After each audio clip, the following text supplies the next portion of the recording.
하나님 말씀 창세기 12장 1절입니다. 여호와께서 아브라함에게 이르시되 너는 너의 고향과 친척과 아버지의 집을 떠나 내가 내게 보여줄 땅으로 가라. 내가 너로 큰 민족을 이루고 네게 복을 주어 내 이름을 창대하게 하리니 너는 복이 될지라. 너를 축복하는 자에게는 내가 복을 내리고 너를 저주하는 자에게는 내가 저주하리니 땅의 모든 족속이 너로 말미암아 복을 얻을 것이라 하신지라. 아멘.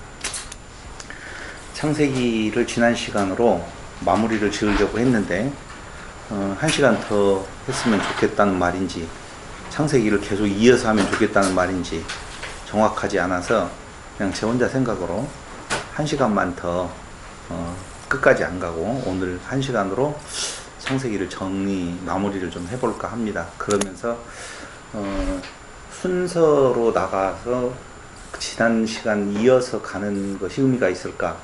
아니면은 진짜 창세기에서 중요한 인물, 모세 이전에 사람으로 놓고 보면 아담이 중요했고 그 다음에 아브라함이 중요할 거 아니겠어요? 왜냐하면 아브라함에게 약속한 것을 성취해 가시는 하나님이라고 하는 내용에서 아담의 언약, 아브라함의 언약이라고 하는 두 큰 기둥이 있단 말이에요. 그래서 아브라함의 언약을 한번 가지고 생각을 좀 해보자. 이것이 창세기의 결론이에요. 근데 오늘 창세기를 보면 아브라함에게 약속을 하나 해주는데 그 약속이 뭐냐면은 땅의 모든 족속이 너로 말미암아 복을 얻을 것이라 이렇게 말을 해요. 자, 문제 제기를 제가 지금 하는 거예요. 땅의 모든 족속이 너를 통하여서 복을 얻게 된다 라고 이야기를 해요. 그리고 하나님께서 이스라엘에게 주신 율법의 그 내용은 하나님을 사랑하고 이웃을 내 몸과 같이 사랑하라 라고 하는 말씀이 있잖아요. 그렇다면 질문 1. 이스라엘 백성들이 가나안 땅에 출애굽을 해서 들어갑니다. 들어가죠? 그럼 거기에는 가나안 족속이 있잖아요. 그럼 가나안 족속을 다 진멸하라고 그랬죠? 맞죠, 목사님? 진멸하라고. 그럼 이웃을 내 몸과 같이 사랑하라고 할 때 그 이웃은 가나안 7족속은 안 들어가는 건가요? 1번. 두 번째, 너는 너를 인하여서 땅의 모든 족속이 너로 말미암아 복을 얻을 것이라고 너를 통하여서 복을 얻을 대상으로서의 가나안 족속들은 아닌가요? 질문 가능하죠? 고은 집사님 질문 가능해요? 안 가능해요? 가능하잖아요. 너를 통하여서 모든 족속이 복을 얻는다라고 할 때 그 모든 족속은 도대체 어디까지를 말을 하고 있는 건가? 가까이 있는 것은 내 이웃을 내 몸과 같이 사랑하라고 했으니까 내 이웃이잖아요. 그들이 가나안 땅에 들어갔었을 때 가나안 7족속은 이웃이잖아요. 근데 이웃을 사랑하라고 하는 법과 진멸하라고 하는 법의 갈등은 어떻게 해소를 할 거예요? 생각해 본 적 있어요? 안 해봤어요? 그렇구나. 언약과 성취로 밀어붙였다. 그냥 언약과 성취로 밀어붙였다면 이상한 거예요. 너를 통해 모든 민족이 복을 얻을 것이다 라고 했는데 그 모든 민족이라고 하는 민족에는 가나안 족속도 당연히 해당되어져야 돼요. 그럼 두 가지만 놓고 보더라도 가나안에 사는 족속들은 진멸의 대상이 아니라 사랑을 베풀어야 될 대상이란 말이죠.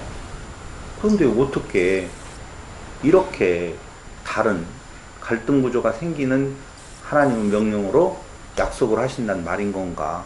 그럼 가나안 땅 이스라엘 백성이 들어갔으면 그들을 진멸해야 돼요? 사랑해야 돼요?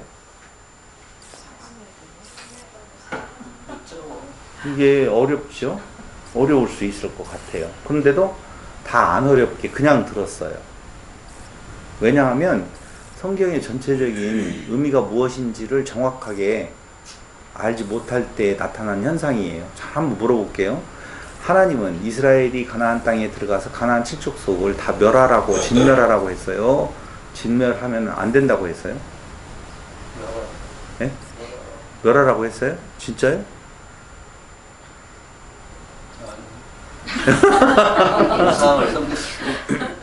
거기 자세히 읽어보면 한번 볼게요. (15장) 우리는 성경을 너무 주마간산식으로 수박 겉핥기식으로 보는 경우가 굉장히 많아요. 한번 보겠습니다.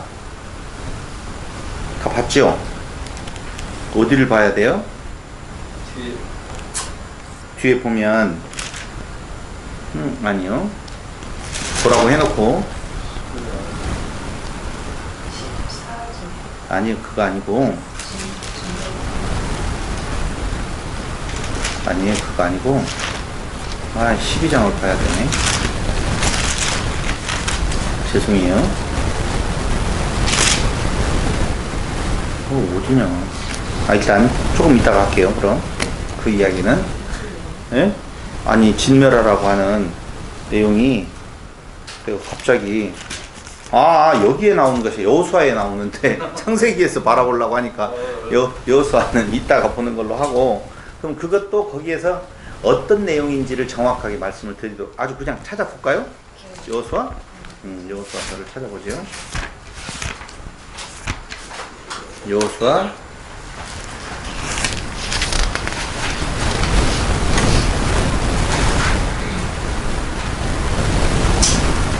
신명기 20장 죄송해요. 신명기 20장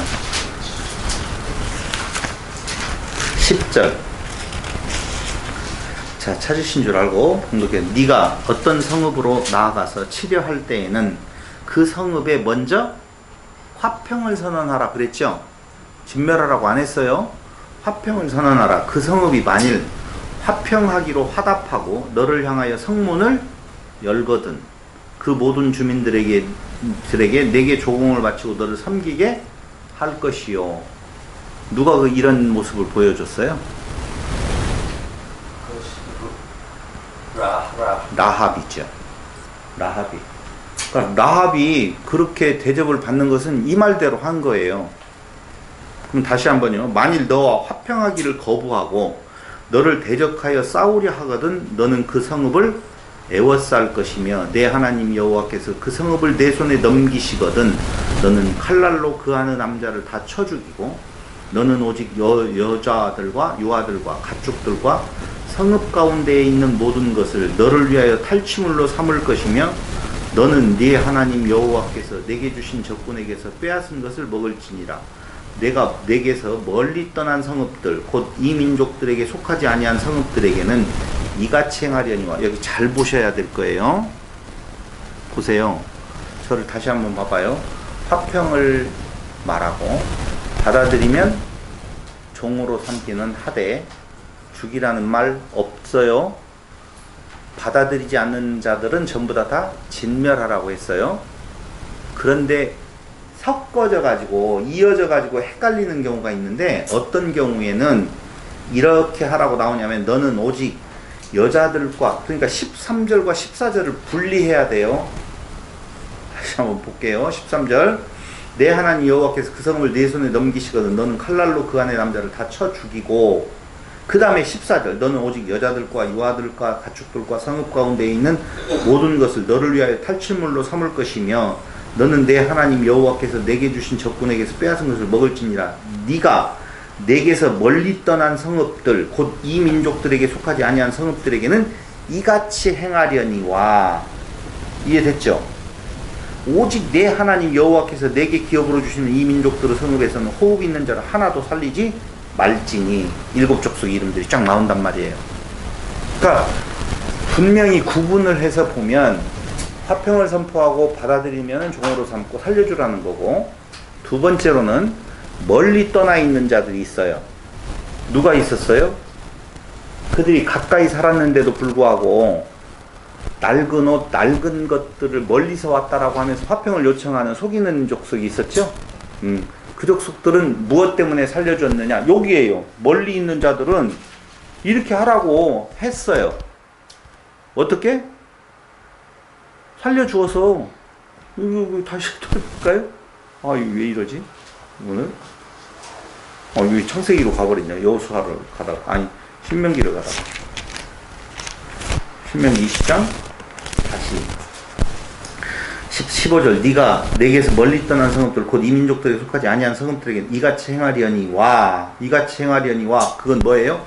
여자들과 유아들과 가축과 성읍 가운데 있는 모든 것을 너를 위하여 탈취물로 삼을 것이며 너는 내 하나님 여호와께서 내게 주신 적군에 빼앗은 것을 먹을지니 이들은 살려줘요.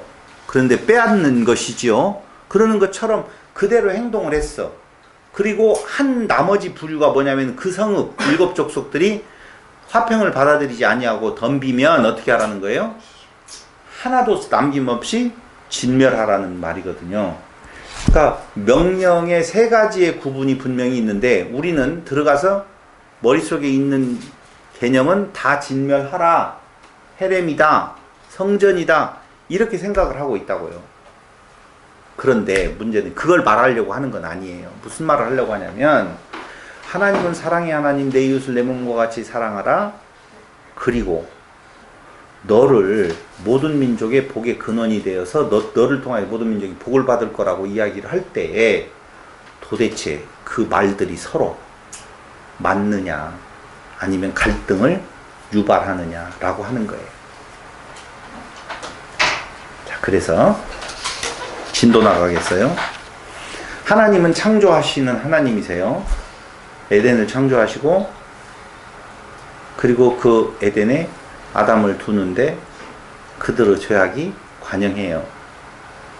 그래서 결국은 쫓아나가고 그 악의 결과가 노아에까지 미쳐서 노아 시대에 모든 사람들이 다 하나님 앞에 범죄한 자로 드러나게 되어졌고 그 상황이 어디까지 가게 되었느냐면은 바벨이라고 하는 것을 통해서 그들은 바벨이라고 하는 것이 바벨 엘 할 때 이 엘은 하나님이에요. 근데 벨이라고 하는 내용은 문이라는 뜻이거든요. 그러니까 하나님에게 이르는 문이라는 말이 바벨이라는 의미예요. 좋은 뜻이에요? 나쁜 뜻이에요? 좋은 뜻 같잖아요. 그러니까 이게 뭐냐면은 똑같아요. 우리가 신이 되어 보자 그 말이에요. 우리가 하나님에게까지 한번 도달해 보자. 뭘로? 우리의 힘으로. 그럼 그 고백은 어디에서 있었던 고백이냐면 에덴 동산에서 신이 되겠다라고 하는 선악을 알게 하는 나무로 먹는 거나 똑같은 상황이 지금 있는 거예요. 그래서 바벨이라고 하는 것이 결국은 인간 악의 정점이라고 하는 내용으로 보면 에덴에서 아담의 범죄나 인류의 바벨이라고 하는 것으로 상징되어지는 범죄나 똑같다는 거예요. 그럼 그게 뭐라고요? 인간이 신이 되겠다라고 하는 내용이거든요. 인간이 신이 되겠다라고 하는 내용. 하나님이 이들을 결국은 흩으셔요.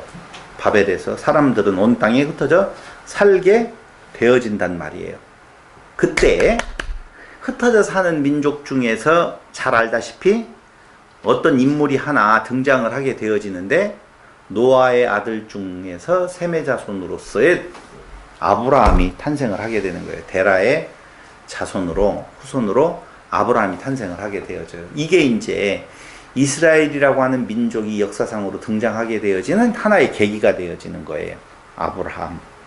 그런데 이 아브라함이라고 하는 존재를 연구를 해보면서 아까 이야기했던 그 아브라함 끝에 야곱에게서 12아들이 나게 되어지고 그 12아들을 통해서 이스라엘이라는 민족이 형성이 되어지고 그 민족을 하나님이 가나안 땅으로 이끌어 가시면서 했던 약속이 바로 뭐냐면은 너를 무엇에? 그 아브라함에게 약속했던 것을 이룰 수 있는 가나안 땅에 가서 이스라엘이라고 하는 나라를 이루게 해주겠다라고 하는 것이 그 아브라함의 후손으로 온 야곱을 통하여서 주었던 약속이란 말이에요. 근데 그 약속에 대한 첫 번째 근거가 뭐냐면은 너는 복의 근원이 되겠다. 모든 민족이 너를 인하여서 복을 받겠다라고 하는 약속이란 말이에요. 그럼 그 약속대로 가나안 땅에 들어갔었을 때 그들을 잘 설득을 해서 그들과 같이 화친을 선포하고 그들을 사랑의 대상으로 알고 아무리 그들이 어차피 잘못된 놈들이잖아요. 그들도 잘못되더라도 끝까지 그들을 죽이라고 하지 말고 사랑으로 설득을 하라고 해야 될 거 아니에요. 우리가 복음을 전하면서 안 받아들이면 죽여버려야 돼요? 설득을 해야 돼요? 그런 것들이 잘 안 맞는 거예요. 그래서 일단 아브라함은 도대체 누군가, 이 내용을 한번 연구를 해보면서 아브라함에게 해주신 약속과 더불어서 과연 가나안 땅이라고 하는 것의 의미는 무엇이고, 가나안 땅이 하면 떠오르는 개념이 시작, 젖과 꿀이 흐르는 땅이라 이렇게 말을 해요. 여러분들이 인터넷에 수도 없이 찾아보면 알겠지만 젖과 꿀이 흐르는 땅을 풍요로운 땅으로 해석하는 경우가 없어요. 왜냐하면 진짜 풍요로웠다고 보면 가나안 땅으로 이주해 왔는데 거기에서 흉년이 들어서 애국으로 내려가야 될 일이 있어야 돼요, 없어야 돼요? 없어야 되지, 맞잖아요. 근데 그런 현상은 당연히 있는데 가나안 땅이 젖과 꿀이 흐르는 땅이다라고 그렇게 설명을 해 놓으니까 안 맞아요. 정신이 제대로 있는 사람은 젖과 꿀이라는 말은 그런 뜻이 아니야. 상징적인 의미가 있어. 이렇게 이제 설명을 하면서 또 한 가지의 설명은 우리가 예전에 많이 써먹었던 것이 젖과 꿀이 흐르는 것. 젖은 목축업, 꿀은 양봉업.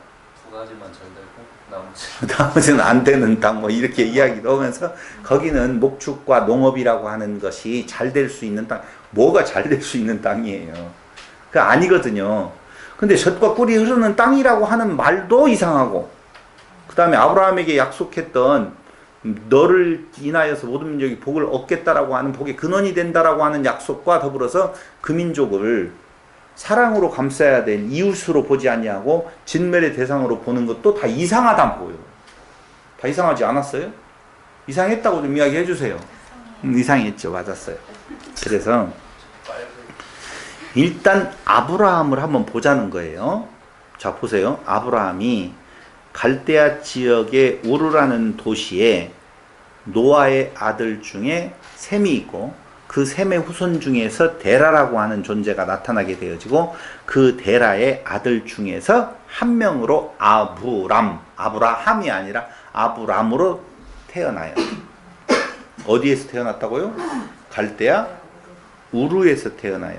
근데 나중에 이 아브람이 아브라함이라는 이름을 갖게 되는데, 잘 아시다시피 열국의 아버지, 많은 민족의 아버지 라고 하는 이름을 부여받게 되어져요. 아브라함이라고 하는 이름. 근데 이게 아브라함이라고 하는 이름으로 왜 바뀌었는가? 그것이 뭐냐면은 그 아브라함에게 부여된, 하나님께서 그에게 부여해준 역할을 이야기를 한다고요.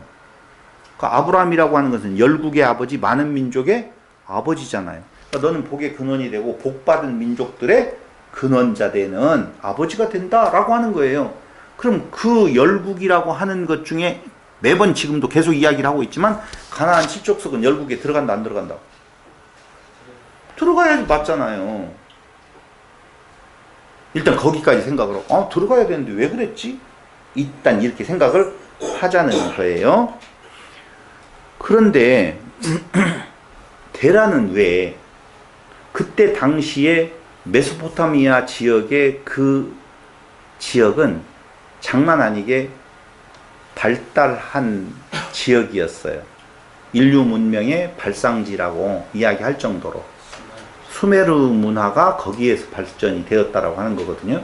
수메르 문화를 보면 기후 연전 더 올라가는데, 그 발달되어진 지역에서 왜 데라는 이주를 시작했을까? 봐봐요. 갈대아 우르에서 아브라함에게 하나님이 나타났어요.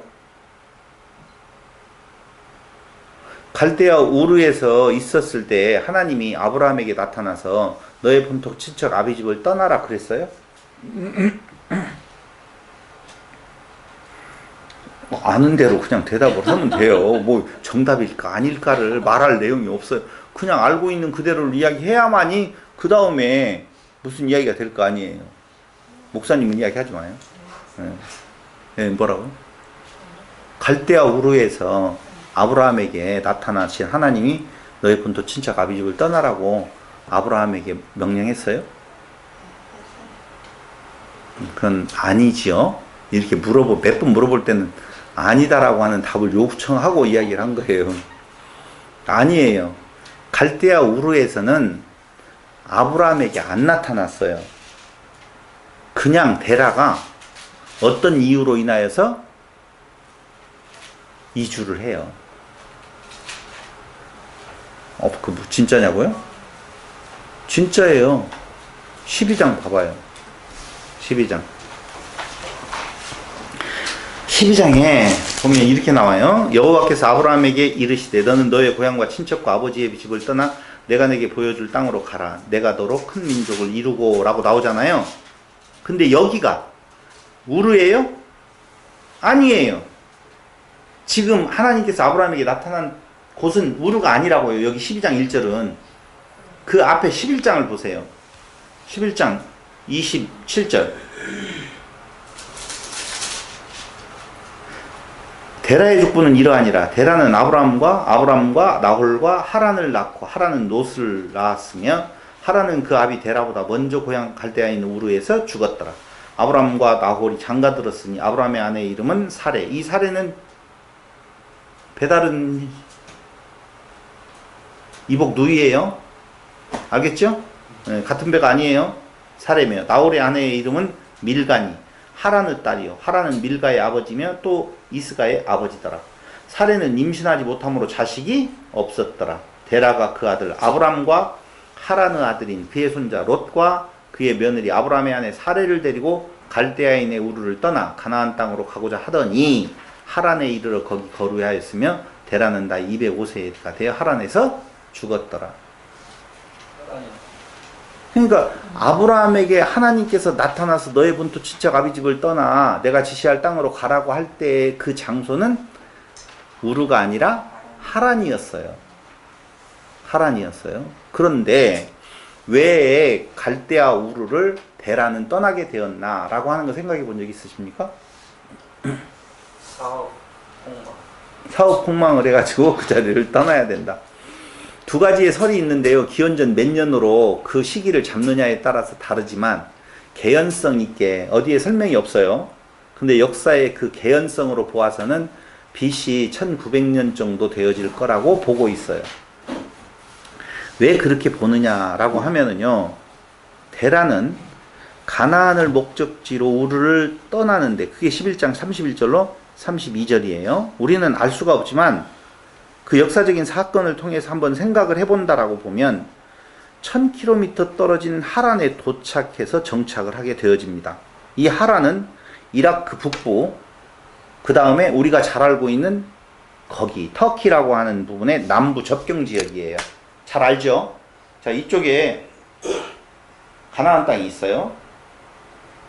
우회로 올라가게 되면 지중해가 있고, 보이죠? 넘실거리는 파도?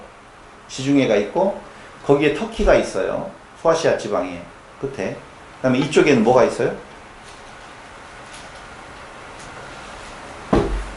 제가 뭐라고 그랬죠? 지금 현재 지형으로 봤을 때 그 터키하고 어디라고 그랬어요? 제가? 네? 이라크 말했죠. 이라크하고 터키하고의 그 접경 지역에 거기가 바로 하란이라고요. 그러니까 이라크로서는 북부고 터키로서는 남부 부분이에요. 그쪽에 하란이라고 하는 땅이 있어요. 그러니까 데라는 지금 그 조카를 데리고 이렇게 아브람과 사레와 그 조카 롯을 데리고 이렇게 슉 지금 가고 있었어요. 근데 갔는데 하란까지는 가고 그 밑으로 더 안 내려가요. 안 내려가고 거기에 머물러서 거기에서 살다가 죽게 되어져요. 그 죽게 되어졌을 때 아브라함에게 하나님께서 나타나신 거예요. 거기까지는 충분히 이해됐죠. 이 내용으로 봐서는. 그렇다면 우르는 도대체 어느 지역인가 라고 하는 거예요. 우르는 그렇죠. 그 말이 아니라 도대체 우르는 그때 당시에 어떤 지역이었었는 건가를 제가 지금 조사한 대로 말씀을 드리려고 해요. 우르는요 이런 것이에요. 수메르 문명의 핵심 도시로서 그때 당시에 세계 최대의 도시라고 봐야 돼요. 인구가 약 6만 5천 명 정도 되었다라고 말해요. 당시에 6만 5천 명이면 대단한 도시죠. 어마어마한 도시인데 이때 서령문자 식판에 우르의 에가라고 하는 시가 하나 서령문자 석판이 발견되었는데 거기에 우르의 에가라고 하는 시가 기록되어져 있었어요. 근데 그 시의 내용이 뭐였냐면은 지금 무슨 말을 하려고 하냐면은 도대체 그 시기에 무슨 일이 벌어졌는 건가 라고 하는 걸 알려고 하는 거예요. 근데 그 석판에 이런 시가 하나 있는데 그건 닌갈이라는 여신이 엔릴이라고 하는 여신이 있어요. 그러니까 닌갈 신이 있고 엔릴 신이 있다. 엔릴 신이 있다라고 봐요. 근데 닌갈이라고 하는 여신이 엔릴에게 폭풍으로 우르를 뒤덮어 파괴하는 모습을 보면서 헷갈렸다. 다시 정리하고요. 이렇게 할게요.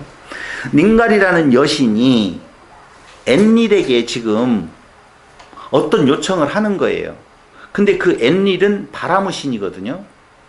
그러니까 엔릴이라고 하는 그 신에게 요청을 하게 되어지는데 무엇을 보고 지금 요청을 하게 되냐면 그 시의 내용이 폭풍으로 우르를 뒤덮어 파괴하는 모습을 보면서 폭풍의 신, 바람의 신은 뭐라고 그랬어요? 엔릴이라고 했잖아요. 그러니까 엔릴이 뭔가 화가 나가지고 지금 바람 폭풍으로 우르를 지금 싹 쓸어버리고 있단 말이에요. 그럴 때 닌갈이라고 하는 여신이 그 엔릴에게 그 요청을 하는 거예요. 곧 했어요? 설명 잘했는데. 근데 이 엔릴이라고 하는 여신에게 엔릴이 우르를 뒤덮어 폭풍으로 우르를 뒤덮어 파괴하는 모습을 보면서 그 분노를 거두어 줄 것을 애원하는 내용이 바로 우르의 에가라고 하는 신이 석판에 기록되어져 있다라고 보시면 돼요.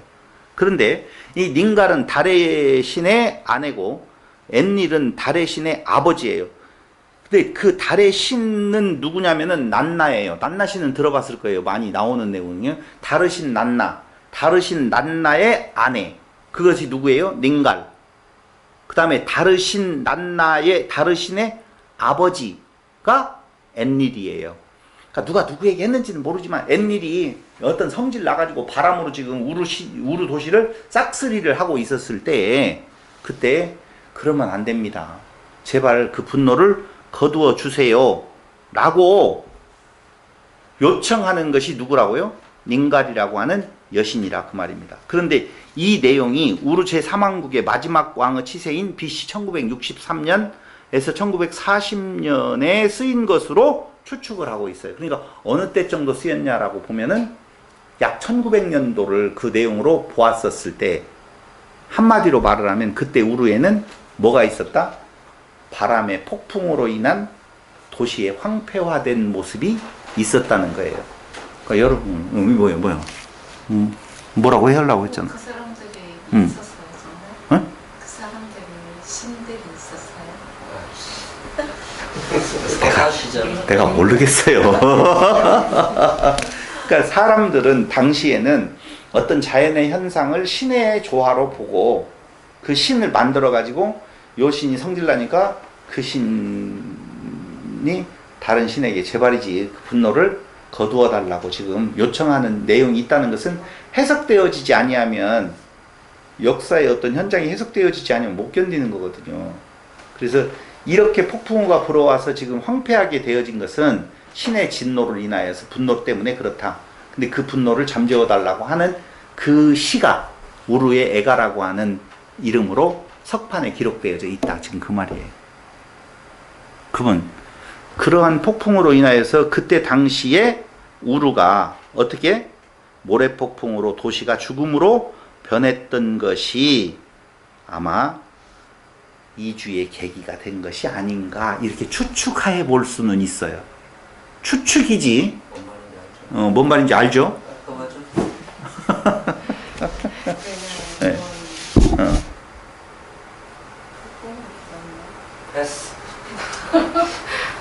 자, 봐봐요. 그런데 이때 우르라고 하는 도시는 달의 신 난나와 sin 신이라는 말로 그냥 들으셔요. 어떤 일정한 신의 전체적인 통칭이 아니라 난나신과 신신을 섬기는 그런 도시였었어요. 우르라고 하는 도시가. 그래서 신을 믿는 주민들이 사는 곳으로서 여기에서 정착한 것으로, 그러니까 지금 내가 말하는 것은 우르라고 하는 도시가 갈대아 우르라고 하는 도시가 있잖아요. 근데 그 신들의 도시라고, 모든 도시는 다 신들의 영향을 받는다라고 생각을 했어요. 근데 갈대아 우르에서 그런 폭풍으로 인하여서 무엇 되다 보니까 황폐하게 되어지니까 살 길을 찾아서 다른 지역으로 이동한. 그러면 이동은 어디까지 가느냐? 비옥한 초승달 지역까지는 갈 거 아니에요. 그 비옥한 초승달 지역을 따라서 메소포타미아강, 티그리스강 그 사이에 어떤 농지가 형성되어진 길을 따라서 간 것이 어디예요 지금? 하란이라는 것이죠. 근데 왜 그는 하란에 머물게 되었을까? 왜요? 그것이 바로 뭐냐면 그 하란까지가 방금 우르에서 섬겼던 신들의 영향이 미치는 곳이었어요. 그러니까 데라는 아주 자기들의 문화하고는 동떨어진 곳으로 가는 것을 두려워했고, 거기까지가 그 영향력, 그러니까 우리가 흔히 말하는 갈대아 우르의 영향력이 놓여있는 수메르 문명의 영향권 안에 있었던 도시의 끝에까지 가서 거기에서 정착해서 제법 그럴듯하게 삶을 영위하고 있었다. 이렇게 지금 생각을 해보는 거예요. 그런데 거기에서 데라가 죽게 되어져요.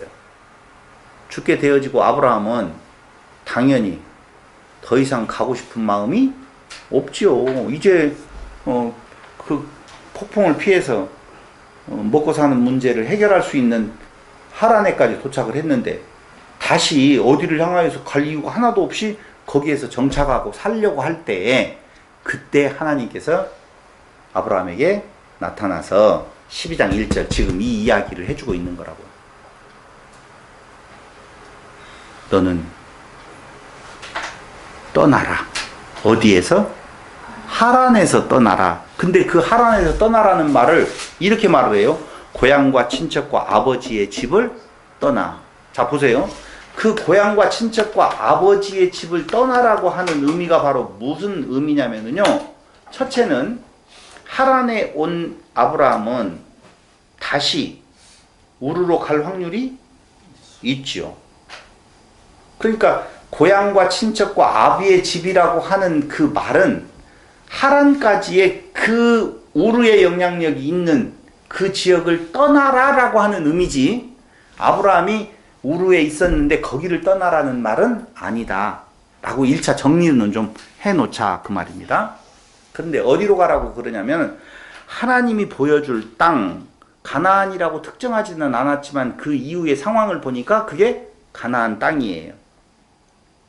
그래서 12장 이 5절로 7절을 보면 거기가 가나안이라고 하는 내용이 나타나게 되어지는데, 그렇게 하나님께서 그 명령을 하면서 주신 약속이 뭐냐면은 너는 큰 민족을 이루고 창대하게 하겠다. 너가 복이 되게 해주겠다. 라고 하는 것이 하나님이 아브라함에게 준 약속이에요. 그리고 이어서 붙여놓는 약속이 뭐냐면은 땅의 모든 족속이 너로 말미암아 복을 얻을 것이다. 라고 12장 3절까지의 내용을 통해서 볼 수가 있다는 거예요. 자, 그럼 두 번째 단계로 넘어가겠습니다. 거기까지는 다 따라오셨죠? 따라왔어요. 그럼 가나안 땅은 도대체 어떤 땅인가? 라고 하는 거예요. 왜 가나안 땅이 어떤 땅이기에 그 가나안 땅을 하나님께서 아브라함에게 굳이 주시려고 했던가? 봐봐요. 복의 근원이 되어져서 모든 민족이 너로 말미암아 복이 되어진다. 그런데 가나안 땅을 약속을 해주는데 가나안 땅을 젖과 꿀이 흐르는 땅이라고 말을 해요. 한번 물어볼게요. 가나안 땅이 젖과 꿀이 흐르는 땅이에요? 하란이 젖과 꿀이 흐르는 땅이에요? 우르가 젖과 꿀이 흐르는 땅이에요? 애굽이 젖과 꿀이 흐르는 땅이에요? 애굽도 그렇죠. 비옥한 초승달 지역의 마지막에 있는 강을 중심으로 한 부유한 땅이에요. 갈대아 우르는 더더군다나 그때 당시에 폭풍이 있었을 뿐이지 원래는 비옥한 땅이거든요. 메소포타미아 문명의 발상지예요. 하란도 그 초승달 지역 안에 있는 지금 막 자리 잡고 사는 땅이에요. 거기에서 어떤 민족을 이루면서 모든 민족에 복이 되어진다라고 하면 좀 좋겠는데 가나안 땅에 보니까 척박한 땅이에요. 그 땅은 장난 아니에요. 근데 그 땅을 굳이 젖과 꿀이 흐르는 땅이라고 말을 하면서 글로 보내네요. 그래서 가나안 땅을 연구를 해봤더니 그 가나안 땅이 출애굽기 3장 한번 보세요. 6절.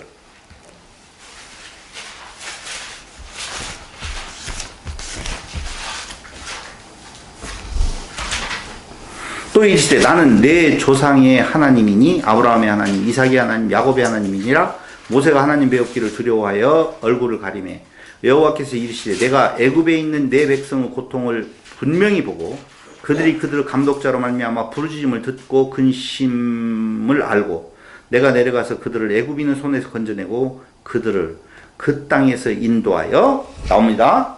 시작. 아름답고 광대한 땅. 자, 아름답고 광대한. 그래, 산이 많아가지고 꽃이 있어서 아름다운가? 그런데 광대하지는 않잖아요. 안 가봤죠, 목사님? 안 가봤죠? 근데 들어서는 알죠? 근데 막 광대해요? 안 광대해요. 그 산악지형에다가 뭐 광대는 무슨 광대예요? 안 해요. 그리고 광대한 땅, 젖과 꿀이 흐르는 땅, 곧 가나안 족속, 헷 족속, 아모리 족속, 브리스 족속, 히이 족속, 여부스 족속의 지방에 데려가려 하노라 라고 이야기를 하더라고요. 그러니까 그 땅은 아름답고 광대한 땅, 젖과 꿀이 흐르는 땅이라고 말을 하는데 그 말이 안 맞으니까 뭐라고 이야기하느냐? 젖은 목축, 꿀은 식물, 농업, 꽃 이것으로 거의 해석을 해요. 그럼 그 땅이 좋은 땅이에요? 목축하기에 좋은 땅? 농업하기에 좋은 땅? 농업하기에 좋은 땅이야? 그거 꽃재배를 그걸 농업이라고 말을 해서는 안 되죠, 사실은. 지금도 마찬가지로 가나안 땅이 무슨 뭐 농업하기에 좋은 땅이라고 볼 수가 없단 말이죠. 그런데 분명히 그 땅을 가리켜서 말을 할 때에 아름답고 광대한 땅, 젖과 꿀이 흐르는 땅이다 라고 이야기를 하고 있다는 거예요. 예레미야 11장 1절로 5절.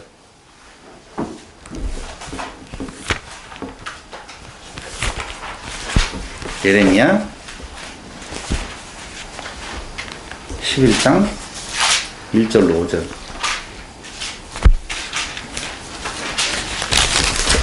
여호와께로부터 예레미야에게 임한 말씀이라 이르시되 너희는 이 언약의 말을 듣고 유다인과 예루살렘 주민에게 말하라. 그들에게 이르기를 이스라엘의 하나님 여호와께서 이와 같이 말씀하시되 이 언약의 말을 따르지 않는 자는 저주를 받을 것이니라. 이 언약은 내가 너희 조상들을 쇠풀무 애굽 땅에서 이끌어내던 날에 그들에게 명령한 것이라. 곧 내가 이르기를 너희는 내 목소리를 순종하고 나의 명령을 따라 행하라. 그리하면 너희는 내 백성이 되겠고 나는 너희의 하나님이 되리라. 내가 또 너희 조상들에게 한 맹세를 그들에게 젖과 꿀이 흐르는 땅을 주리라 한 언약을 이루리라 한 것인데 오늘이 그것을 증언하느니라 하라 하시기로 내가 대답하여 이르되 아멘 여호와여 하였노라. 이렇게 말을 하고 있어요. 그럼 여기에서 젖과 꿀이 흐르는 땅이라고 이야기를 하는데 과연 그 땅이 젖과 꿀이 흐르는 땅이라는 의미는 무엇일까라고 하는 거예요. 출애굽기 아까 봤는데 3장 6절 다시 한번 볼게요. 또 이르시되 난 내 조상의 하나님 아브라함의 하나님 이삭의 하나님 야곱의 하나님이라. 모세가 하나님 배우기를 두려워하여 얼굴을 가리매. 12절 하나님이 이르시되 내가 반드시 너와 함께 있으리라. 내가 그 백성을 애굽에서 인도하여 낸 후에 너희가 이 산에서 하나님을 섬기라. 이것이 내가 너를 보낸 증거니라. 자, 제가 지금 예레미야도 읽고 출애굽기도 읽었어요. 그럼 젖과 꿀이 흐르는 땅이라고 하는 내용이 다 나오는데 그 의미는 도대체 뭐라고 생각하세요? 여호와 하나님이 다스리는 네, 땅. 좋았어요. 일단 젖과 꿀이 흐르는 땅이라는 말이 나오는 앞뒤를 보니까 일단 해방시켰다는 거예요. 해방시켰다는 거예요. 너희가 종되었던 애굽 땅에 있었던 너희를 해방시켜서 내가 지시할 젖과 꿀이 흐르는 땅이라고 나와요. 그런데 그 젖과 꿀이 흐르는 땅을 이야기하면서 해방시켰다는 말과 더불어서 꼭 같이 나오는 단어가 뭐냐면 내가 너와 함께 하겠다는 거예요. 그럼 하나님이 함께 하시면 좋아요, 싫어요? 묻죠. 좋아요, 싫어요?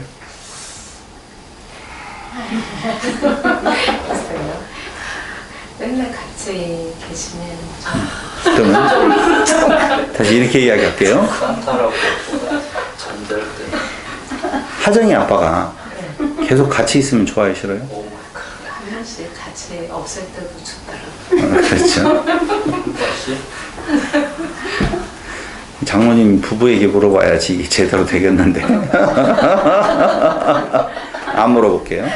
자, 우리는 꿀 떨어진다는 말을 여기다 써야 될지는 모르겠지만 어떤 곳에서 해방은 완전한 프리한 자유를 누리는 것이 아니라니까요. 그러니까 진짜 꿀 떨어지는 젖과 꿀은 어디에서 나오느냐? 완벽한 매임에서 나오는 거예요. 봐봐요. 미국 사람들이 행복해요. 가나안, 에티오피아 사람이 행복해요. 행복 지수를 이야기를 하면 가난과 부자는 행복의 지수에서 아니더라고요. 그게. 그러니까 제가 누누이 이야기를 하지만 완벽한 매임의 대상이 있는 자가 가장 행복한 자예요. 진짜 행복은 어디에서 오는 건가? 뭐 먹으러 갈까? 참 싫어해요, 여자들이. 맞아요? 여자들. 여자들이. 난 여자고요. 그런가요? 그런데 뭘 좋아하느냐? 따라와. 내가 오늘 킹크 멋진 곳에 데려갈게. 좋아. 근데 뭐 먹으러 갈까? 됐어. 킹크랩 먹으러 가자고 하면 돈이 없다라고 할 거고, 게살에 알러지가 있다고 이야기를 할 거고, 그럴지도 모르잖아요. 근데 따라와. 그래서 여자의 행복은 어디에서 있느냐? 교회의 행복은 어디에서 있느냐? 완벽한 매임의 대상이 내 남편으로 있었을 때 가장 행복한 거라고요. 그게 꿀 떨어지는 소리가 나는 젖과 꿀이 흐르는 땅이라고요. 진짜 그러냐고? 그렇다니까. 성경에서 말하고 있는 표면적인 젖과 꿀이 흐르는 땅은 우리가 젖과 꿀이 흐르는 땅 하면 얼른 뭐가 생각나요? 풍요. 이거 생각한다고요. 근데 풍요로운 것은요, 갈대아 우르를 못 따라가고 애굽을 못 따라간다니까. 그런데 거기를 젖과 꿀이 흐르는 땅을 하고 데리고 간다라고 하는 말은 그게 아니고 너희들을 완벽한 매임에 그 육체적인 매임에서 너희를 해방시켜서 너희들을 내게 매인바 되게 하면 나는 너희를 어떻게 한다? 완벽한 사랑으로 너를 매이게 하겠다는 거예요. 그 안에서의 행복감이 젖과 꿀이 흐르는 땅, 그곳에서 내가 뭐가 되겠다는 거예요? 왕이 되어 주겠다는 말이거든요. 그러니까 하나님이 배제되어져 버리면 거기는 젖과 꿀이 흐르는 땅이 아니라 싸움과 다툼뿐이 없는 척박한 땅이 되어진다고요. 그래서 그 지역은요, 우회로는 아시리아를 비롯해 가지고 그 위쪽에 대제국들이 건설되어졌고 밑으로는 애굽이라고 하는 나라가 대제국을 건설해서 지정학적으로 놓고 보면 거기가 젖과 꿀이 흐르는 땅, 풍요로운 땅이 될 수가 절대 없는 땅이에요. 그런데 그곳을 내가 젖과 꿀이 흐르는 땅으로 너희를 삼아서 너에게 왕이 되어지고 나는 너희의 완벽한 사랑을 베푸는 존재가 되겠다? 그곳으로 내가 너를 인도하겠다라고 하는, 내가 내 사랑을 완벽하게 너희에게 보여줄 수 있는 땅, 그 땅이 젖과 꿀이 흐르는 땅이라고 하는 내용으로 봐야 된다, 그 말이에요. 보세요. 해방과 매임이 진정한 행복, 진정한 평안, 진정한 안식을 주는 거예요. 그런데 해방이라고 하는 것과 매임이라고 하는 것을 놓고 보았었을 때 해방도 좋지만 매임은 더 좋아서 그 완벽한 매임 안에 들을 수 있으면은 그게 풍성한 은혜라고 보셔야 돼요. 봐봐요. 가나안 땅에 들어갔는데 이스라엘에게 왕이 없으므로 자기 속에 옳은 대로 행동을 하잖아요. 그 옳은 대로 하는 행동이 뭐냐면요, 가나안 땅에 들어갔었을 때 젖과 꿀이 흐르는 땅이라고 하니까 사람들은 기대를 해요. 뭘로? 물질적인 풍요를 기대를 해요. 그런데 물질적인 풍요를 기대를 하고 갔어. 예수 믿는 목적이 어디에 있어요? 적어도 물질적인 풍요가 아니라고 하는 걸 아는데도 불구하고 예수 믿는다라고 믿으라고 할 때 전도하는 자들도 그렇고 강단에서 설교하는 것도 그렇고 모든 것도 다 뭘 이야기를 하느냐면 이방신들이 말하고 있는 풍요를 이야기해요. 그 풍요를 얻으려고 보면 지성이면 감천이라고 해서 뭔가 열심을 내라고 이야기를 해요. 그게 바로 가나안 땅에 들어갔던 이스라엘 백성들이 보여주었던 태도예요. 그런데 지난번에 사사기 강론을 할 때 이야기를 했겠지만 여러분 처음에 여호수아와 그 하나님의 역사를 보았던 장로들과 그 보았던 목도했던 자들이 살아있을 동안에는 그들에게 있어서는 행복이었었고 그들에게 있어서는 안식이었어요. 샬롬이었었어요. 그들은 물질적인 풍요로운 상태가 아니었다고요. 처음 들어가가지고 뭐 얼마나 대단한 물질적인 풍요가 있었겠어요. 그런데 이스라엘 백성들이 들어가서 보니까 눈이 뒤집어진 거야. 뭐가 뒤집혀졌냐? 우리는 착각을 해요. 어떻게 착각을 하냐면 이스라엘 백성들이 싸움도 싫고 이제 질렸고 그 다음에 저들을 노예로 삼는 것이 낫고 여기에서는 좀 적당히 타협을 해가지고 저들을 종으로 부리면서 사는 것이 좋겠다고 해가지고 그들을 쫓아내지 않한 것으로 생각을 해서 하나님이 그들에게 가시를 주어가지고 그들을 어렵게 만들었다 이렇게 생각을 하는 경우가 굉장히 많거든요. 근데 사사기 성경을 자세히 보니까 지난번에 강론 안 들어봤으면 들어보세요. 뭐라고 되어 있느냐면은 앞뒤가 바뀌어서 지금 설명을 한 거예요. 방금 이야기는. 그게 아니고 이스라엘 백성들이 그들이 살아있을 동안에는 2장에 나와 있는 내용이라 헷갈리는 거예요. 1장과 바뀌어서 역사적인 사실이 바뀌었는데 그들이 여호수아와 그 하나님의 역사를 바라봤던 자들이 살아있을 동안에는 별 문제 없이 잘 지내고 있었어요. 그때는 하나님의 역사를 봤기 때문에 하나님이 우리의 왕이시다라고 생각을 했단 말이죠. 그런데 그들이 죽고 난 뒤에 하나님의 역사를 목도하지 않은 자들이 세상을 그 주류 사회가 되어졌었을 때 그들은 눈에 보이는 것이 바로 젖과 꿀이 보인 거예요. 방금 이야기 뭔 말인지 알았죠? 그 젖과 꿀이 흐르는 것이 젖과 꿀을 뭘로 보느냐? 물질적인 풍요로 보는 거예요. 그런데 이방 족속들은 저것들은 잘 사네. 물질적인 풍요가 있네. 그래서 야 저들은 왜 그럴까라고 보니까 그들이 섬기는 신이 달라. 여호와가 아니야. 근데 여호와를 섬기면서 살았던 여호수아와 그 여호수아와 같이 있었던 그 민족이 살아있었을 때는 물질적인 풍요로움이 이방 족속들의 삶보다는 못했단 말이에요. 그러니까 살살살살 꾀가 나가지고 야 너는 뭘 섬기는데? 이거 십자가를 이렇게 만들어가지고 섬겨야 돼. 묵주를 만들어가지고 섬겨야 돼. 무엇을 해야 돼?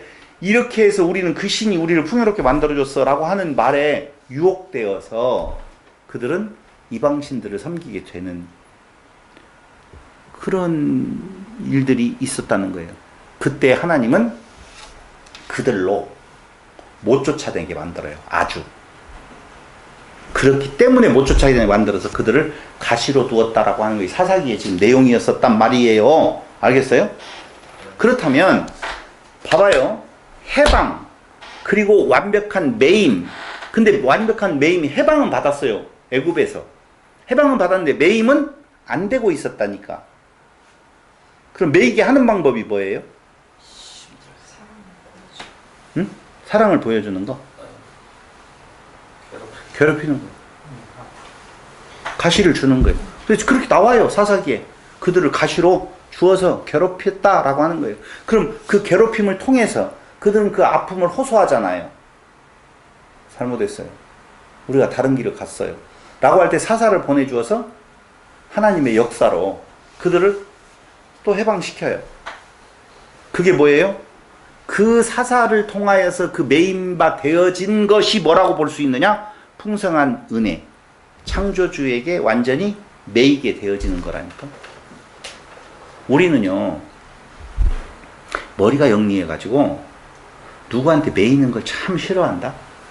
사람에게 매이는 것만큼 싫어하는 것이 없어요. 근데 하나님에게도 안 매이고 싶어해. 내가 하나님을 위해서 뭔가를 해야 돼요. 하나님이 나를 위해서 뭔가를 해줘요. 나 이런 사람이. 봐봐요. 하나님을 잘 섬기는 것이 좋은 거예요? 예수님을 우리가 막 잘 섬겨줘야 되죠. 예수님은 우리가 예수님을 섬겨주기를 바래요, 안 바래요? 안 바란다고 성경은 말하고 있으니까 그건 대답이 쉽잖아요. 나는 섬김을 받으러 온 것이 아니라 섬기려 하러 이 땅에 왔다라고 이야기를 하잖아요. 그러니까 내가 섬김을 받는 존재, 내가 섬기는 존재라고 이야기할 때 사람들은 무엇을 좋아하느냐라고 하면 내가 섬겨주는 어떤 내 의가 좀 있어야만이 좋은 것으로 생각을 하게 되어 있다 그 말이죠. 결국은 풍성한 은혜라고 하는 것은 하나님이 왕으로서 우리를 섬겨준다라고 하는 이 깨달음이 풍성한 은혜 안에 들어가게 되어진 거고, 그것이 곧 그곳에서의 삶이 젖과 꿀이 흐르는 땅에서의 삶이 되어진다라고 하는 거예요. 그런데 묘하게도 창세기 12장 1절 이하에서 너를 복의 근원으로 삼겠다라고 하는 것과 그 땅에 들어가서 모든 민족을 다 헤렘, 다시 말씀드리면 성전을, 성스러운 전쟁을 통하여서 그들을 다 진멸하라고 하는 내용은 갈등을 불러일으키더라 라고 하는 거예요. 자, 오늘 첫 번째 문제 제기는 뭐였었냐면 도대체 젖과 꿀이 흐르는 땅이라는 것이 뭔가 라고 하는 거예요.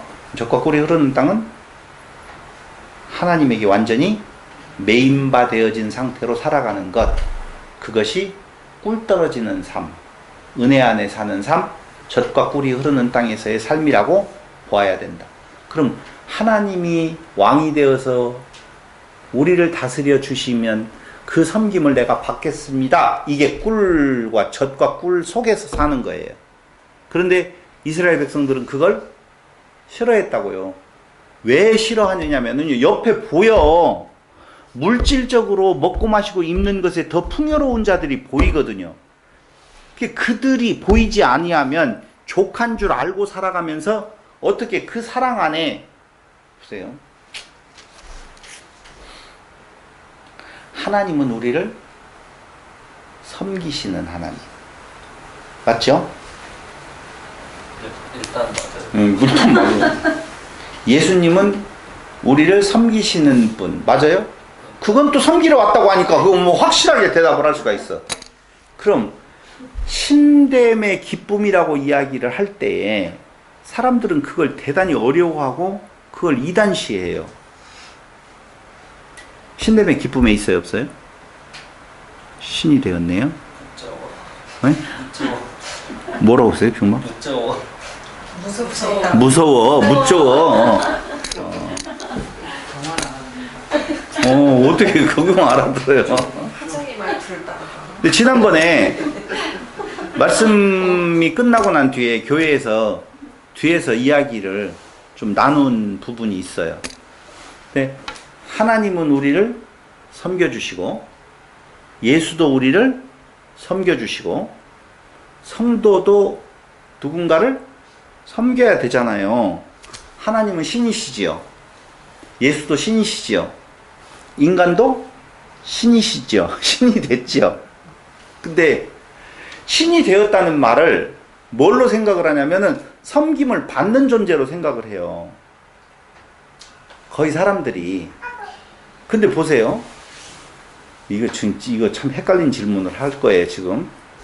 예수님은 신이셔요? 인간이셔요? 신이면 그래서 이걸 이단으로 안 빠지기 위해서 100% 신, 100% 인간 이렇게 말을 하거든요. 그렇잖아요. 맞잖아요. 그래서 자유주의 신학자들은 예수님을 신으로 말하지 않아요. 인간 중에 뛰어난 어떤 존재로 생각을 해요. 그렇기 때문에 모하메드나 석가나 뛰어난 인간들 중에 한 명으로 예수를 본다고요. 그래야지 편하거든요. 그래야지 편하거든요. 자, 보세요. 여기에서 어려움이 있는데 예수는 분명히 사람의 눈으로 보기에 인간이에요. 근데 예수님이 신이래요. 아이, 큰일 났다. 나 이거 어떻게 수습을 하냐? 예수님은 신이에요? 인간이에요? 신이에요? 뭘로 봐서요? 하나님의 아들. 어떻게 하나님의 아들이라고? 아니, 이만희도 하나님의 아들이라는데. 그러는 거는 사람을 통해서 맞지만 예수님은 구약 전에도 계시가 있었고 말씀대로 이만희도 계시가 있었대. 그 사람이 온다고 하는 계시가. 이마에도 하나님 아들이 맞죠. 그렇게 올라가면 하나님 계시잖아. 누가 자, 봐봐요. 정말 재밌어요, 이게. 아니, 이만희하고 예수님하고 같은 선상에 너무 안 되잖아요. 그럼, 뭔 차이가 있냐, 이거예요. 사람 중에 사랑을 행하는 자가 있죠. 이웃을 사랑하는 자가 있죠. 박목사님, 있어요, 없어요? 없어요? 없어요? 있어요? 사람 중에 사람을 사랑하는 자가 있어요, 없어요? 머리 좀 들려서 보여. 아니, 너무 어렵게 대답하지 말고 그냥 생각들을 편하게 이야기하자고요. 오늘은 뭐. 다시 한번 이야기할게요. 사람 중에 이웃을 사랑하는 사람이 있어요, 없어요? 사랑을 어떻게 말하느냐에 따라. 어떻게 말하면 사람이고, 어떻게 말하면 이 사랑이고 어떻게 사랑하는 사람을 어떻게 이제 자기 이게 사랑이다 하고 그렇게 하는 사람은 사랑이라 생각할 것이고 예수님의 사랑함과 성경은 내 이웃을 내 몸과 같이 사랑하라고 했죠. 근데 예수님이 이 땅 위에서 이웃을 내 몸과 같이 사랑했죠. 사랑했다고 하잖아요. 그럼 했죠. 그럼 내 몸을 이웃을 내 몸과 같이 사랑하는 사람이 이 땅 위에 한 명도 없어요? 그 인간으로서는 어려울 것 같아요. 왜요? 내 몸같이 사랑할 수 있는. 예수는 어떻게 내 몸과 같이 사랑했어요? 십자가상에서 어떤 필리핀 인간은요, 뭐라고 이야기하면 지도 예수님과 같이 못을 박아붙이겠다고. 쇼고. 글쎄, 예수님은 쇼예요, 아니에요? 사랑이 퍼포먼스. 하나님은 그렇게 저도 그렇게 말하셨기 때문에. 근데 그렇게 가면 정말 기독교인들이 아집이 있고 독선이 있는 거예요. 그냥 자기 주장이 강한 존재, 너만 옳다라고 한다라고 하는 거거든요. 그러니까 우리는 여기에서 무슨 어려움이 있냐면 그 사랑이라고 하는 내용의 단어가 들리면 우리의 생각이 앞서가요. 그래서 우리가 가지고 있는 사랑의 개념을 두거든요. 그러면 하나님께서 말씀하시는 이웃을 내 몸과 같이 사랑하라고 오늘 처음부터 이야기를 했었잖아요. 들어가면서. 그래서 그 이웃들에게 복의 근원이 되어진다는 말은 이웃을 사랑의 대상으로 알으라는 거 아니에요. 아브라함에게 너는 복의 근원이 될지라 모든 민족이 너를 위하여 복을 받게 되어진다라고 할 때 그 복은 무슨 복을 말해요?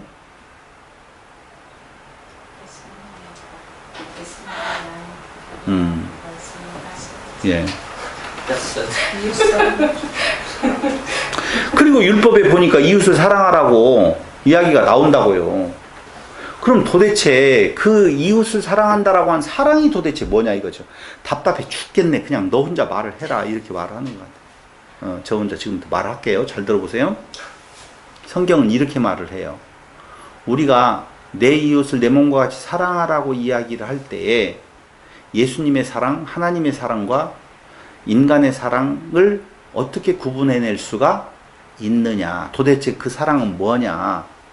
라고 하는 거예요. 그러니까 우리도 자칫 잘못하면 내 이웃을 내 몸과 같이 사랑하라는 말을 이웃에다가 쌀말이라도 퍼다 주라는 말로 생각하면 진짜 안 돼요.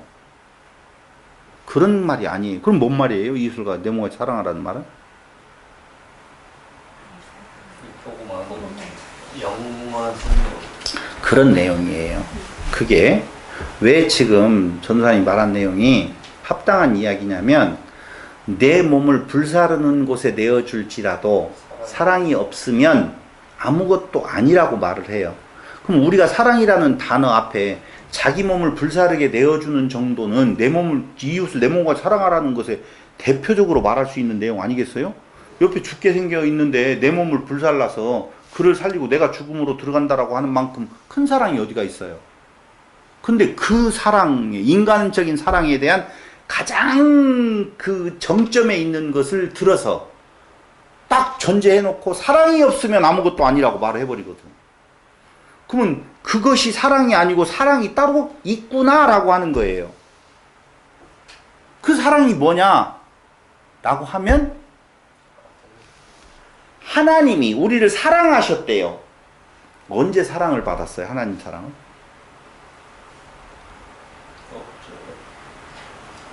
혹시 조 집사님 하나님의 사랑을 받은 적 있어요?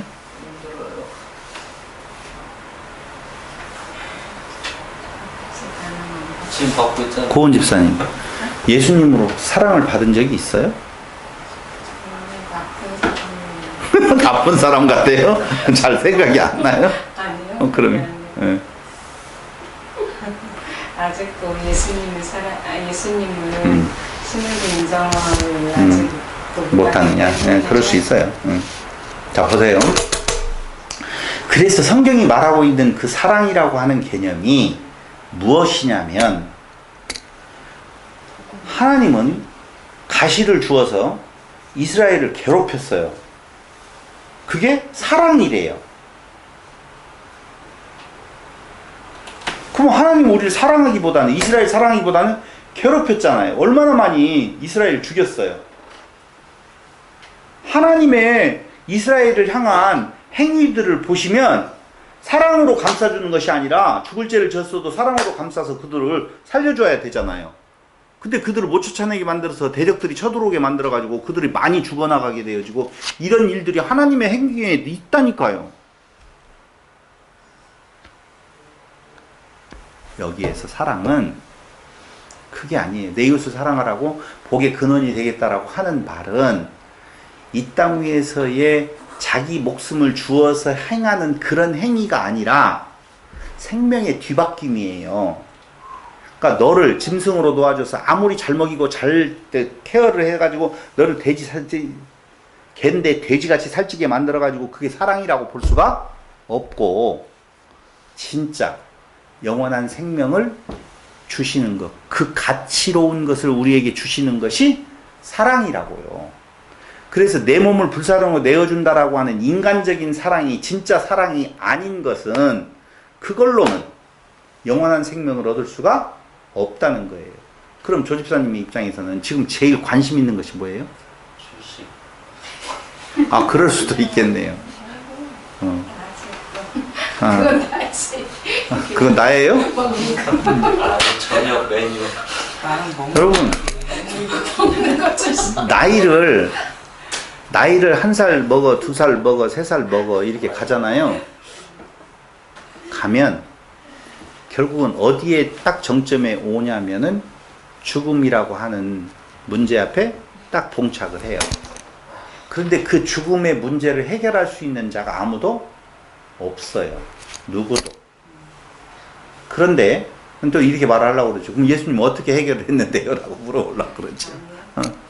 그런데 하나님이 우리에게 약속해 주신 것은 뭐냐면은, 너를 이 땅 위에서 풍요롭게 살게 해주겠다라는 것이 아니라 너에게 영원한 생명을 허락해 주겠다는 거예요. 그게 사랑이에요.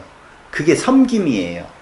그러니까 다시 이야기하면, 육체의 죽음의 공포 앞에 있어서 죽음 후의 세상에 대해서 두려워하고 있는 자들에게, 그건 짐승들은 당연히 죽기에 태어난 존재들이기 때문에 죽음을 향해 가요. 그 육체적인 죽음이라고 생각할 것 없어요. 그게 그 짐승된 가치예요.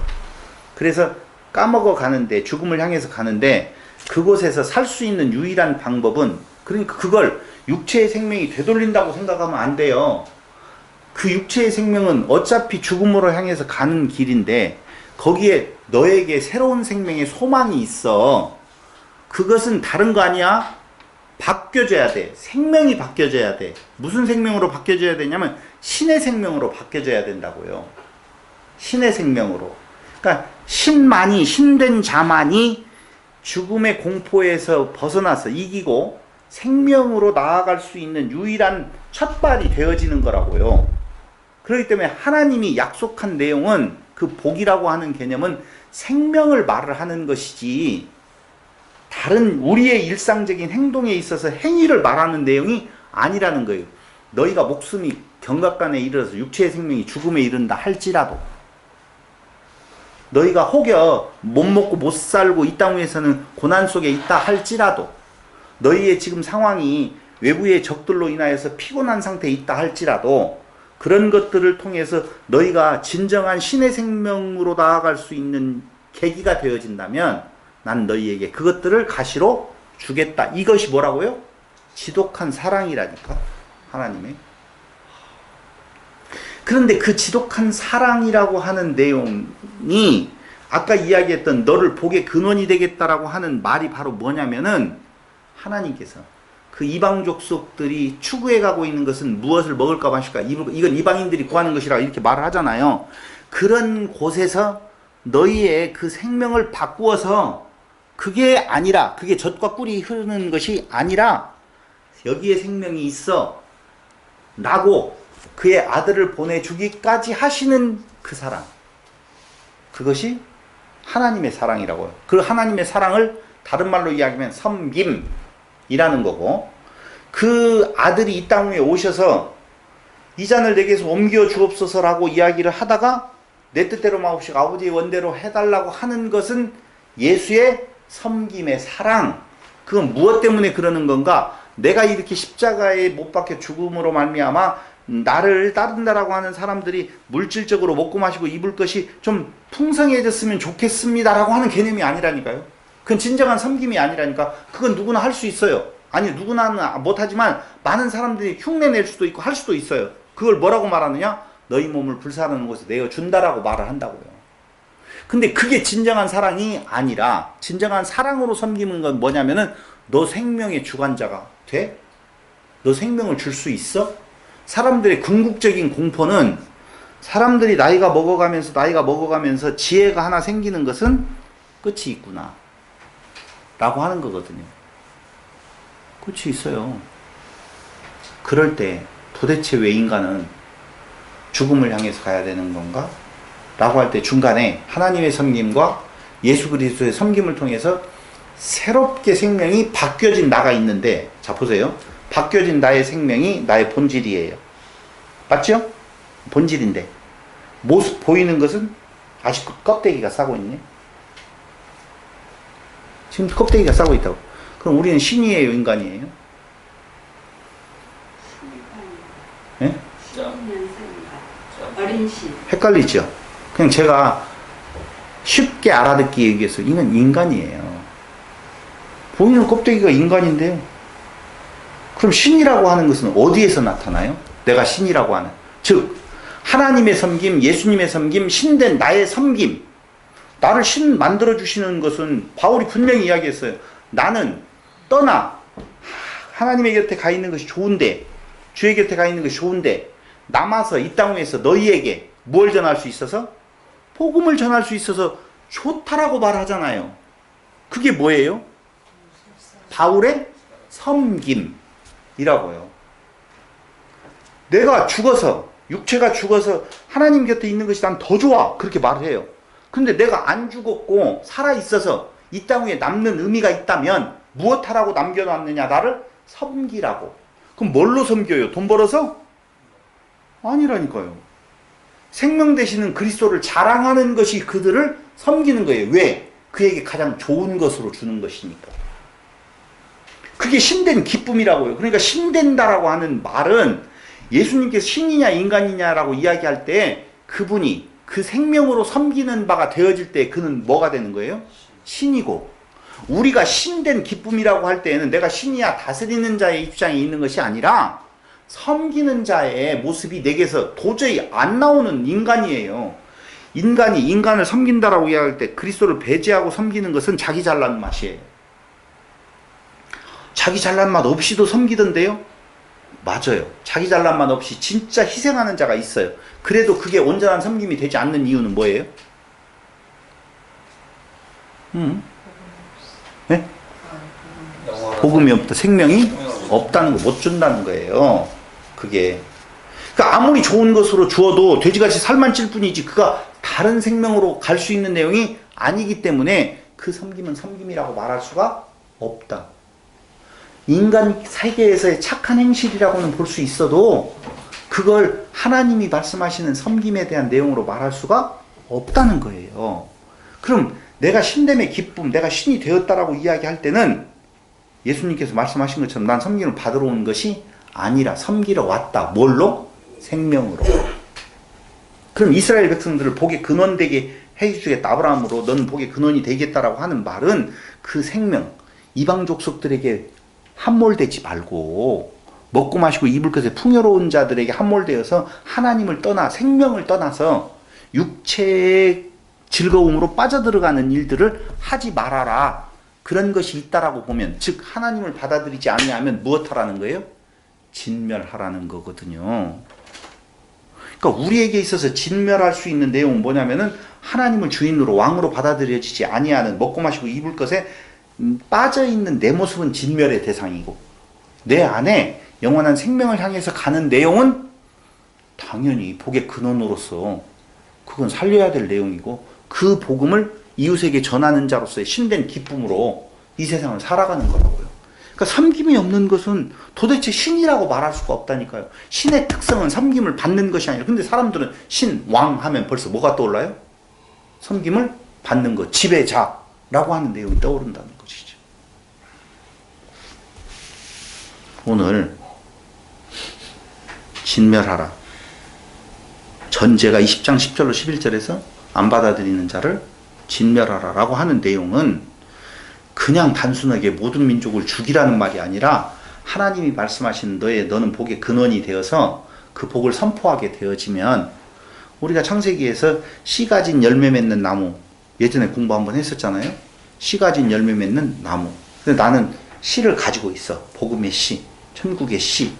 그 씨를 퍼뜨리게 되어질 때에 열매 맺혀지는 어떤 다른 이웃들에 대한 내용이 복의 줄기를 타고 복받은 민족들이 생겨나는 거예요. 근데 그게 아니고 오히려 그들이 섬기고 있는 다른 어떤 이방신이라고 하는 것은 하나님을 잊어버리게 만드는 것이 되어진다면 그것들은 마땅히 무엇보다도 생명보다도 중요하지 않는 것이기에 진멸의 대상이 되어져야 된다. 그게 진멸하고 새로운 생명에 대한 가치를 발견하게 되어진다면 물질적인 먹고 마시고 입을 것에 대한 내용에 빠지지 아니하고 있는 것으로 족한 줄 알게 되어져서 이웃을 바라보게 되어지고 이웃에게 복음을 통한 생명을 전하는 섬기는 삶이 나타나게 되어져 있다는 거예요.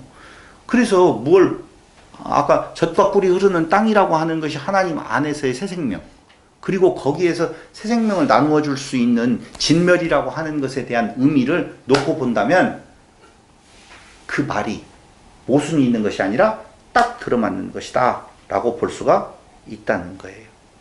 그래서 가나안에 들어온 이스라엘이 들어왔었을 때 하나님인가 물질인가 라고 하는 명확한 구분 앞에 있어야 돼요. 아까 주식 이야기를 했으니까 하던 말이지만, 주식이 오르는 것이 기뻐요? 진리를 깨닫는 것이 기뻐요? 주식도 오르고 진리도 깨닫고. 그래서 뭐라고 말하냐면 두 가지를 동시에 섬길 수가 없다고 그래요. 물질, 돈과 하나님을 겸하여 섬길 수가 없고, 섬김의 대상이 무엇이냐라고 하는 거거든요. 근데 말씀을 통해서 하나님의 그 섬김을 깨닫는 기쁨보다는, 미안해요, 이번에 7,000 몇백 포인트 가져갔잖아. 돈 좀 300, 그게 다 기억이 돼. 몇 돈을 좀 벌었을 거 아니에요. 못 벌었어요? 연구를 했는데도? 왜 그랬대? 벌었을 것 같은데? 조금. 그게 더 기뻐. 그러니까 교회에 갔더니 주식 투자 하지 말라고, 아니 그런 말이 아니에요. 하지 말라고 하는데 절에 갔더니 이번에 삼성전자 샀더니 겁나 올랐어. 이게 신이야? 주신이야, 주신. 내용이 그렇다고요. 그러니까 이스라엘 백성들이 가나안 땅에 들어가서 섬기시는 하나님 안에서 족한 줄 알고 해방되었잖아요. 해방되었으니까 이제 누구한테 매이는 거예요? 하나님에게 매여서 그 뜻을 따라서 이웃을 돌아보면서 살아야 되는데, 옆에 잘 사는 놈들을 보니까 그게 더 부럽게 느껴지네. 그러니까 내가 벌써 잘 사는 곳에 마음이 빼앗긴다는 건 이웃은 다 어디로 갔다는 거야. 안 보인다는 거거든요. 우리는 그래요? 주식을 해서 돈 벌어가지고 그 다음에 섬기고 그 다음에 뭐하고 교회도 짓고. 여치고 목사님 좀 사례도 더 주고. 오예. 하나님인가 물질인가? 젖과 꿀이 뜻하고 있는 것은 의미일까 실제일까? 그래서 여호수아가 살아있을 때 안식을 가졌던 것은 젖과 꿀의 진짜 의미예요. 그런데 물질적으로는 그렇게 풍요롭다고 볼 수가 없어요.